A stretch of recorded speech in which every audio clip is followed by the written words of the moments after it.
Yesterday, I hadn't ever heard the phrase lion farming, and I suppose it is what it says on the tin. Carol says this lion farming has been going on for many years and far too long. As a South African living in the UK now, I'm so glad to see this being exposed. Many South African television programmes in the past have covered this numerous times, but nothing seems to have been done. It's known as canned hunting, and it's disgusting. Well, if you had a copy of the Mail on Sunday yesterday, you will have seen Lord Ashcroft writing a series of pieces after having commissioned a year-long undercover investigation codenamed Operation Simba, which involved former special forces and security operatives. The result was a terrible, terrible insight into the full horrors and illegal practices linked to this so-called lion farming. Now, the booming trade in lion skeletons is worth tens of millions of pounds a year and apparently meets a demand in Southeast Asia and China for so-called traditional medicines, including aphrodisiacs. Well, Lord Ashcroft joins me on the phone now. Michael, very good evening. When did you first become aware of this practice of lion farming? Well, for decades I've travelled to Africa armed only with a camera to see the wild animals, including lions, in their natural environment. And going on safari has always been a real pleasure. But in recent years, I became aware that in South Africa, lions, the so-called king of the jungle, were being treated in an appalling way. And the things that I was told just distressed me. And I learned about the practice of captive-bred lion breeding, what I call lion farming, which you referred to, an activity that in theory is legal and one that is captive-bred lion farming. It takes place at more than 200 farms and compounds around the nation. And South Africa also permits the legal export of 800 lion skeletons to the Far East and China for so-called medicinal purposes. And as I got to understand a little bit more, that there was some 12,000 lions in captivity who have never been in the wild, where the males are then used eventually on what is loosely called trophy hunting, but it's not really, because they're tame lions that are then put into a very large compound, sometimes slightly drugged because they've been transferred there and the drug hasn't necessarily worn off. And somebody, a hunter from around the world, who's paying between £10,000 and £40,000, is put on a 4x4 and tracks this poor lion. But before that, offal and other stuff has been put out, so they know roughly where it is.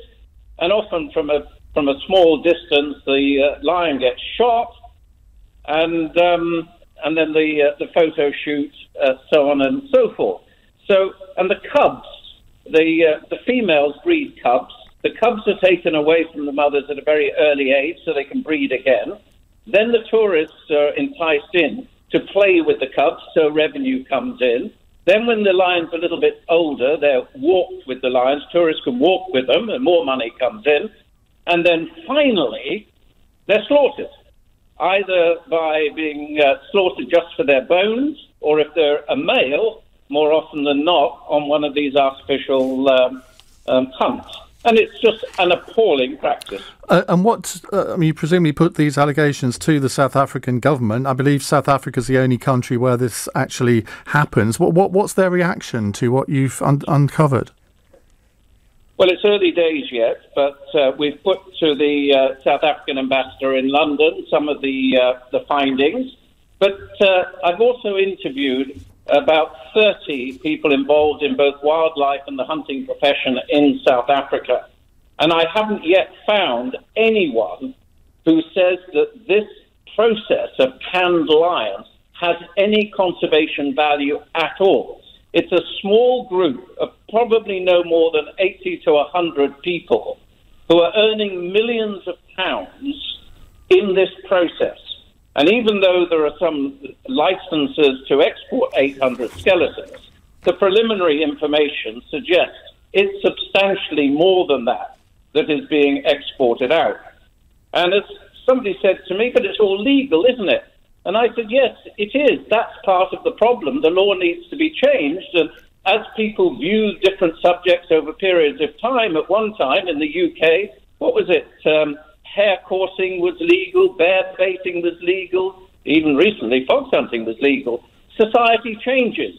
And this is a time now for South Africa to enhance its brand of its wildlife. For the only shooting that should be done of these lions is basically with a camera. Now, you are also calling on the UK government to follow the lead of other countries, particularly the United States, in banning the importation of these captive lion trophies. Now, Michael Gove, the Environment Secretary, I guess it would come under his purview here. He's developed a reputation as a bit of a sort of animal rights, I was going to say fanatic. I didn't mean fanatic, but I can't think of another word. But I mean, you'll be sort of pushing at an open door there, won't you? Yes, Michael Gove has already said that he's prepared to look at this, and he's also prepared to have a look at all the evidence that is put forward. But just banning the import of lion parts into the UK is only part of the issue. At least that does mean that if British hunters go out there, they can't bring the trophy home. But there also needs to be international pressure on South Africa to tidy up this horrendous trade. And certainly exporting, if you go onto my website, lordashcroftwildlife.com, you'll see some very disturbing photographs of photography taken in the slaughterhouse of one of these farms where the lions are killed and then stripped down for their bones, the innards they don't want, chucked in bags onto trucks, blood all over the place. It is inhumane.